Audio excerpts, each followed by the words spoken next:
got an easy 12 miles today, and kind of a heavier conversation piece than now has become unavoidable in homes across the world, because although in the Dominican Republic, where my family currently does mission work in the jungles that I'm running right now, it is not uncommon for pedophilia and prostitution of pedophilia, and it is something that is not the exception but the rule. In fact, I'd be hard pressed from the conversations I've had is to find women that were not sexually exploited before they were adult. And, one would think, oh, well, that makes sense. It's a savage developing nation. But as we are now learning with all the Epstein files, it's actually the norm everywhere. So what is a parent to do? Because I have 3 kids, and I know what my gut response would be if I found out something happened to one of my kids. It's a little bit murdery, right? How about you? What do you think? You found out someone sexually hurt one of your kids? Because let's not mince words. That's what it is. One person getting pleasure, another person getting pain. A minor. And I've had this conversation quite a bit within my office, within my mission centers, and the general response is the murder response. Murder those people. And and that's a good, it's like a tough guy response to have, right? Nah, kill him. And problem is, most kids don't tell anybody, and then find out till years later, and then it's this endless debate of were they making it up, or were they actually taken advantage of and hurt. And it doesn't solve the problem. It doesn't give parents a solution other than hope that you can put your kids around good people. They won't do that. And this is something that we're super mindful with, Chelsea and I, because we don't let our kids go spend the night at other people's houses and or even go hang out with random people, and even the people that we do let them spend time with, it's buen dia, buen trabajo, gracias, and but again, doesn't really provide a solution, right? Because in essence, you can't control your kids every moment, every day. So I dare to be as bold as to share what our current strategy is as far as raising our children. Is that we are not raising children. We're raising adults. And I take them into what most government officials would say, within the United States at least, dangerous situations in the burros of barrios, burros, donkey, of buen dia, of the Dominican Republic, with Haitians and Dominicans and poor, desperate people. And then our kids play with those people. And the goal is to raise them to be resilient, strong adults.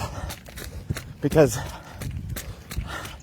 I began this research journey close to, I want to say 4 years ago, because we found out that one of our friends, a person that had helped build their house, we spent a lot of time with this person, and found out that he was sexually abusing his wife, like doing awful things to her.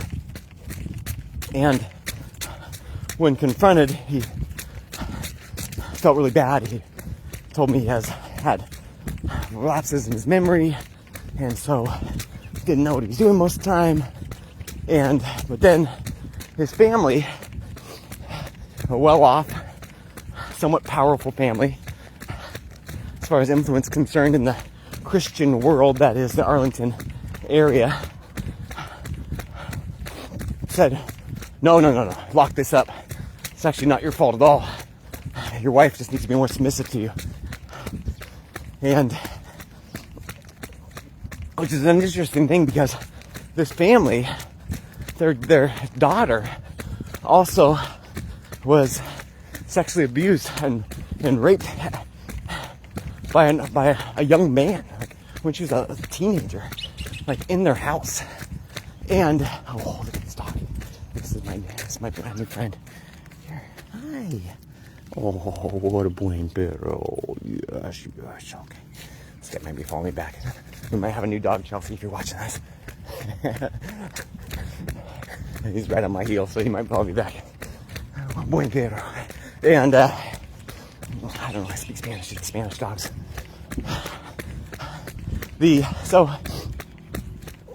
And looking back on it, you can see like this interesting thing of this family that was actually, in essence, condoned pedophilia, letting their early teenage daughter date a mid-20-year-old. And this shocking revelation of, as this family then shamed my good friend whose husband was hurting her, and church also shamed him. And I know I have a good friend that's in the Mormon church, and the same thing. It's just hide and cover up this thing. Hide and cover it up. Which, the research I've done over the last 3 years is interesting, because the probability of someone becoming someone who abuses somebody else, lap 7, 10:59, is significant. So now we're talking about, like, well, how many generations of children being sexually abused that then turn into people who abuse children are we looking at? It's crazy. So what can we do about it? Well, in essence, what it is it's a neurological default of wanting to feel powerful without being powerful. Okay? Now follow with me. And again, my friend who I helped build this house, who actually then decided, instead of being better, to deny the fact that he was hurting his wife and or possibly his child also, which there's evidence that could lead me to that conclusion.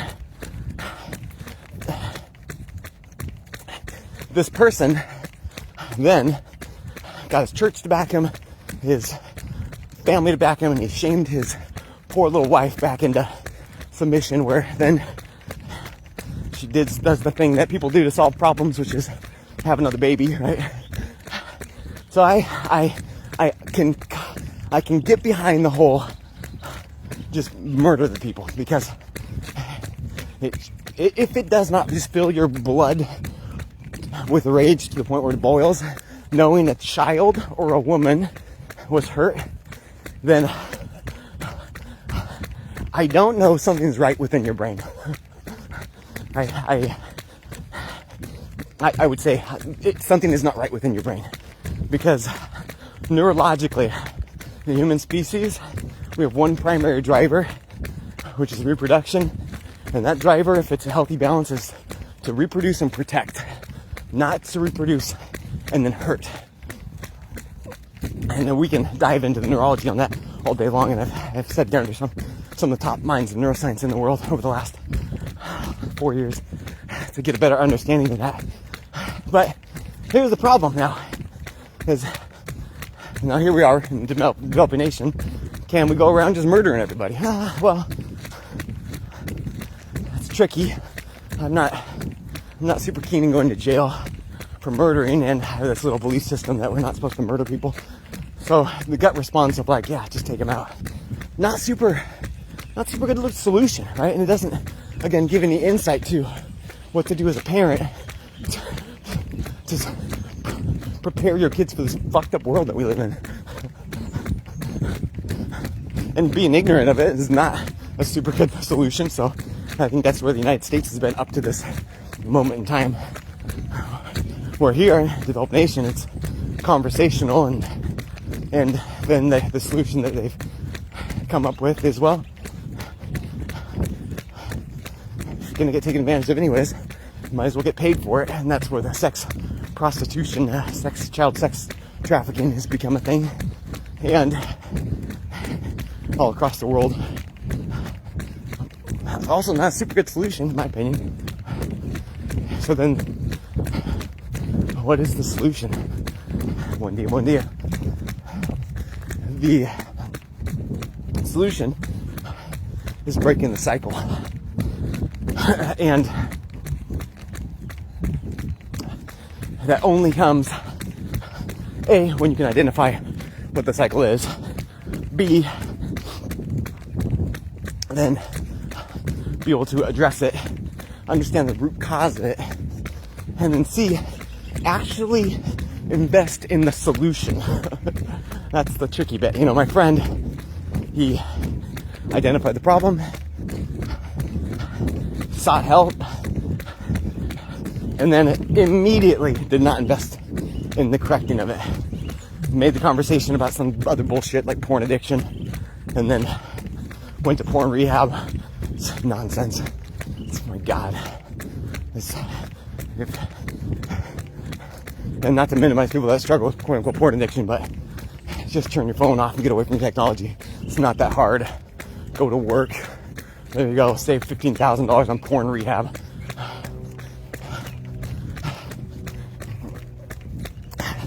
So the root cause is the ability or the need to feel powerful. That's why people who are abused, who lost their power, then become people who abuse in order to feel powerful. So is it a big surprise that all these powerful people then ended up being on this list from the Epstein files?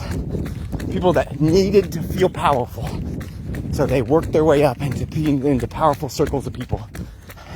And is it a big surprise that all these powerful people wanted to feel more powerful?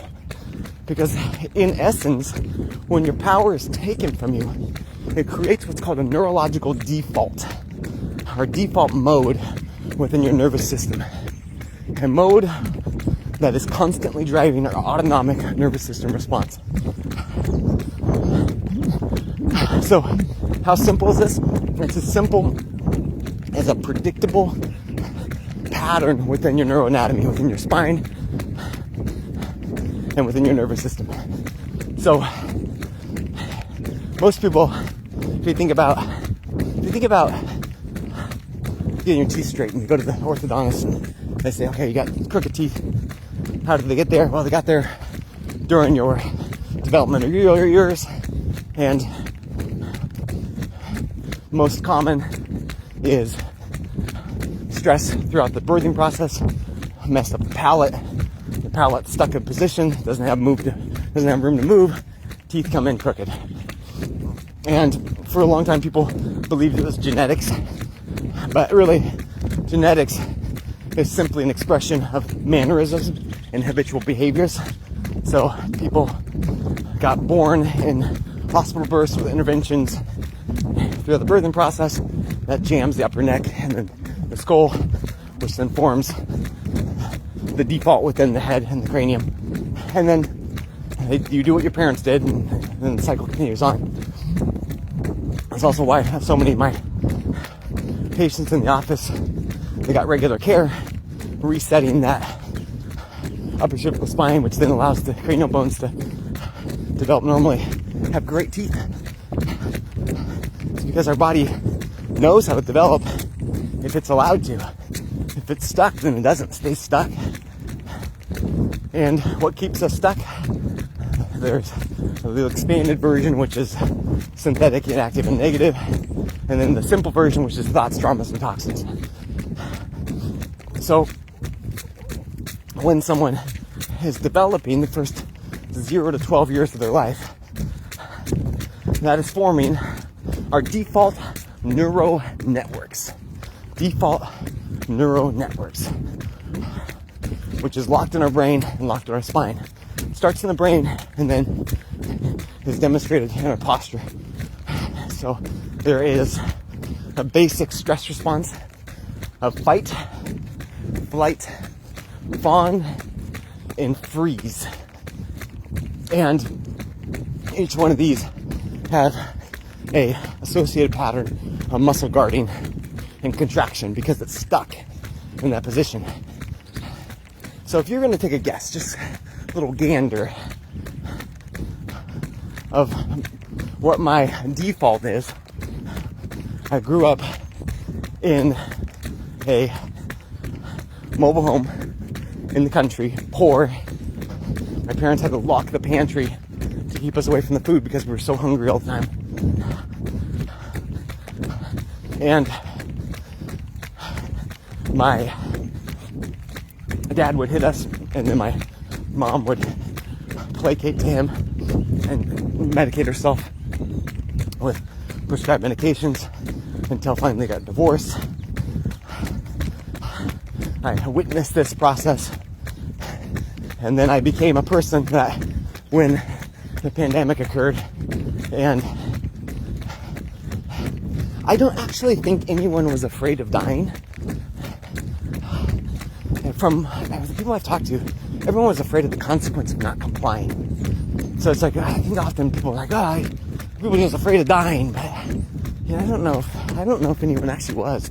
I think most people were just like afraid if I don't do the right thing, then I'm going to get judged, or I'm going to get fined, or I'm going to get put in jail. But for me, my response was, I'm not going to teach my kids that anyone's going to threaten them to do something, and they're going to be forced to do it because they're not in a position to say no. I'm going to teach my kids that you say no if you believe that what is being done is not right. So, and what did that look like? That looked like endless legal engagements, including most recently the Superior Court in Washington State, and then telling Department of Health workers get out of my office. So if you're gonna guess, my default is, even though I run a lot, that's a strong evidence to say my default is a fight default.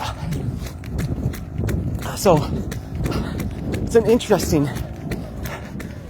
observation, because if you can understand what your default is, then you can start to use lap 8, 1033.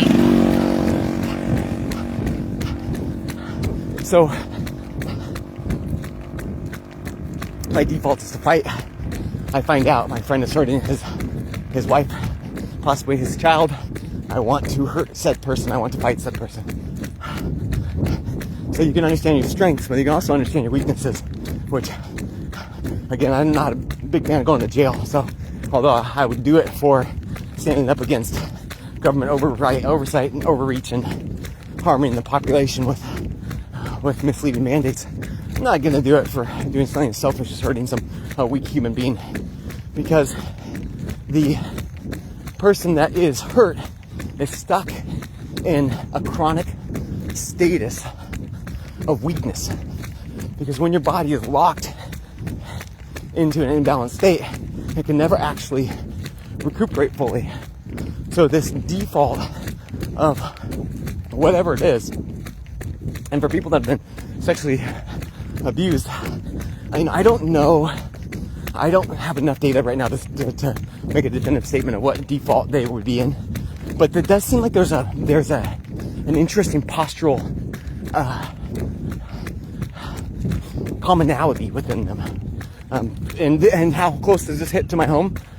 Real close, this conversation, because my younger brother, I know for a fact, sexually abused a child in my mom's daycare. He told me to my face, and then my mom covered it up, hid it, and then lost her business. lost her stability, lost everything that she had worked herself up to, being a single mom with 4 boys. And this brother has a very, very measurable postural pattern. And then more recently, one of my other brothers was accused of sexually abusing his children. And he also has a very similar posture. And both of these people in conflict time freeze. So again, and my friend who hurt his wife and possibly his child also has a very distinct posture, and his response is to freeze in conflict directly. Which again, I'm talking, the defaults are only shown in the moment of intense adrenaline activity, meaning a conflict right now. How does this person respond? Because you can pretend to be a fighter all day long. I'm so strong, I'm a fighter. But get yourself into danger and I'll show you who you are. And that's what's so healing about this country, is because there's so many things that are could be so dangerous compared to people in the United States, but are not dangerous people here because they're able to respond and react to them. So the people that I'm referring to in that default is in the moment of perceived real danger. What's the default? Seems like people that are okay hurting children and kids have a strong freeze response, which would make sense if they were a person that was hurt as a child, because their survival mechanism while they were being abused was to freeze and survive whatever the interaction is. Should probably have today. It's bright. Sun feels good. It's bright. So if my logic applies, and if it is simply a mechanism of a freeze response from a trauma response as a child, and then that person is constantly trying to override that freeze response, then they'll put themselves into positions with intense emotional activity, sexual activity, and then try to feel powerful, where they cannot have their power taken away. And boom, we have just neurologically dissected why this is such a problem. It's an attempted override of the default neuro mode. I don't have enough case studies. I just have my handful that all have these similarities. So I'm going to continue researching it. I have cohorts that are going right now. So as people get to share more and heal and go through the healing process, then I can kind of keep this conversation going. I did write my second book on this whole topic, and that conversation, or the name of that book is Get Paid and Get Laid, which is an attempt to bring a conversation that has been hidden and avoided into basic conversations that you can have as your children are developing, right? So they don't fall into this mode of being taken advantage of, being hurt, and then hiding it, being ashamed of it, and then ultimately repeating the process. The cycle breaks when it's identified. You can understand the root cause of it, and then you can invest in correcting it. So how do we invest in correcting it? Well, thing number one is you have to get unstuck. And there is a way to do that by activating the receptors within the spine in order to turn on the brain. It is a similar neurological process to resetting a circuit breaker within a house. If your house gets overloaded, gets blown out of a regulatory functional process, and then it gets stuck in a default mode, you reset that circuit breaker, and then it allows circuitries to form what's called neuroplasticity, okay? because in my first book, Fog to Fire, I go into a lot of depth on this. It's like a 350-page book, and talk about the reticular activating system and RAS, and how basically everything that is repeated is then normalized as a background running program, and how it takes intentional effort in order to reprogram these. So if you want more support and more of an in-depth dive, go to the drugfreehappykids.org. I would say definitely don't jump back right into the Get Paid, Get Laid book, because it's too complex until the nervous system can start to balance itself out. Just a lot of the stuff will go over your head. Not that you're stupid, it's just that I just condensed 2,000 pages into 200. So it's poorly written because I'm a bad author. Subtlety is missed. So number one, create an environment of neuroplasticity. So create an environment of neuroplasticity through the neurological switch, and literally the brain will start to balance itself out. It'll start to heal. And I thought there had to be intensive coaching and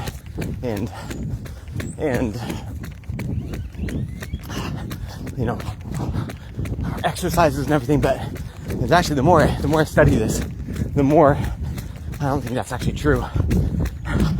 When it comes to just breaking the cycle just means resetting the nervous system enough where it can create neuroplastic changes and just break that cycle of the default mode. And then once you break the cycle, then you can kind of build on it. And that's a little bit more of an effortful process. So the question that people say is like, could it really be that simple? It sounds like pie in the sky, and I would have agreed with you up until a couple of years ago when I was in the DR right here in one of the neighborhoods that we served, and I was adjusting all these kids, and mainly it's kids that we take care of, and then some moms and very few men.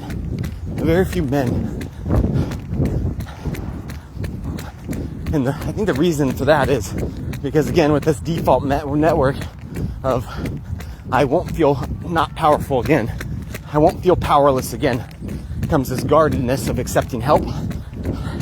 And so pretending to be strong, which again is the root of this whole freaking conversation, is weak people pretending to be strong and surrounding themselves with other weak people pretending to be strong. And so there's a handful of guys that are getting adjusted though, getting their nervous system reset. And Joanna, who is a leader in this group, brings this couple up, and she's like, I want to introduce you to these people. This is this guy and his wife, and she has been coming in, getting adjusted for a while, and she wanted to let you know her headaches are better, she's sleeping better. Oh, great. And then here's her husband. He wanted to let you know that he no longer beats her anymore. He's so proud of himself. So, in essence, simply getting your kids' nervous systems reset, creating neuroplasticity. Lab 9, 1039. To break free of their default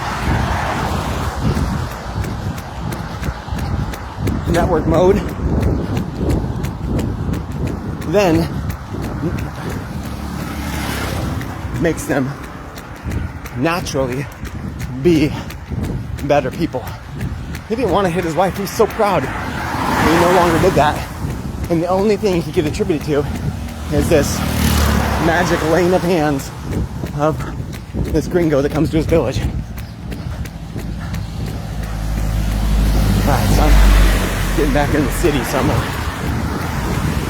gonna stop around the mouth and not get hit by a car.